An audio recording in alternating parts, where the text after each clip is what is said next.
नमस्कार दोस्तों, जय माँ संतोषी। संतोषी माता आप सभी की मनोकामना पूर्ण करे। आपकी सच्ची श्रद्धा और धैर्य और संतोष के परिणाम में आपकी हर मनोकामना पूर्ण हो। आज हम श्रवण कर रहे हैं माँ संतोषी की व्रत कथा। बहुत समय पहले की बात है। एक नगर में एक वृद्धा अपने तीनों बेटों के साथ रहा करती थी। उनके तीनों पुत्र विवाहित थे।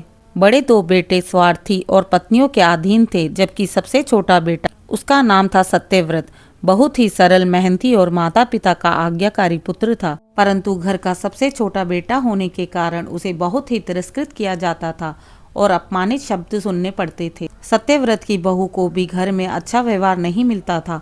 उसे कम खाना दिया जाता था, पुराने कपड़े पहनने को दिए जाते थे और हमेशा ताने सुनने पड़ते थे। फिर एक दिन सत्यव्रत अपने भाइयों से कहता है, मैं भी मेहनत करूंगा, बाहर जाऊंगा और कुछ कमाऊंगा ताकि अपने जीवन को सुधार सकूं। वह माँ से आशीर्वाद लेकर जंगल की ओर निकल पड़ता है और वहाँ मेहनत करके धन अर्जित करने लगता है। इधर घर में उसकी पत्नी को अधिक सताया जाने लगा। उसे भोजन भी पूरा नहीं मिलता और उसका हर रोज अपमान होता। वह दुखी होकर एक दिन भगवान से विनती करती है, हे भगवान, मेरी सहायता करो, मुझे कुछ मार्ग दिखाओ। एक दिन वह दुखी स्त्री नदी के किनारे बैठी रो रही थी। तभी वहाँ एक वृद्धा, जो माता स्वरूपनी थी, वह कहती है, बेटी क्यों रो रही हो। वह स्त्री अपना सारा दुख कहती है। माँ कहती है, यदि तू सच्चे मन से मेरा व्रत करे तो और खटाई से बचे तो तेरा जीवन सुधर जाएगा। वह स्त्री पूछती है, माता आप हैं कौन। माता उत्तर देती हैं, मैं संतोषी माता हूँ, गणेश जी की पुत्री। मेरी पूजा शुक्रवार को गुड़ और चने से की जाती है। व्रत करते समय मन में संतोष रहना चाहिए। वह स्त्री उसी दिन से व्रत का आरंभ कर देती है। कुछ ही समय में उसके जीवन में धीरे धीरे बदलाव आने लगते हैं। उधर जंगल में सत्यव्रत को अचानक व्यापार में सफलता मिलने लगती है। उसके पास धन संपत्ति आ जाती है। अब वह अपने घर लौटने का निर्णय करता है। घर आते ही जब वह अपनी पत्नी की स्थिति देखता है तो वह बहुत ही दुखी हो जाता है और उसे अपने साथ लेकर एक नया घर बना लेता है। सत्यव्रत की भाभियां बहुत जलने लगती है और उसकी पत्नी के व्रत को झूठा बोलती हैं। वे एक शुक्रवार को उससे झूठ बोलकर खटाई मिलाकर भोजन देती हैं। उस स्त्री को इस बारे में पता नहीं होता और वह गलती से इस भोजन को स्वीकार कर लेती है।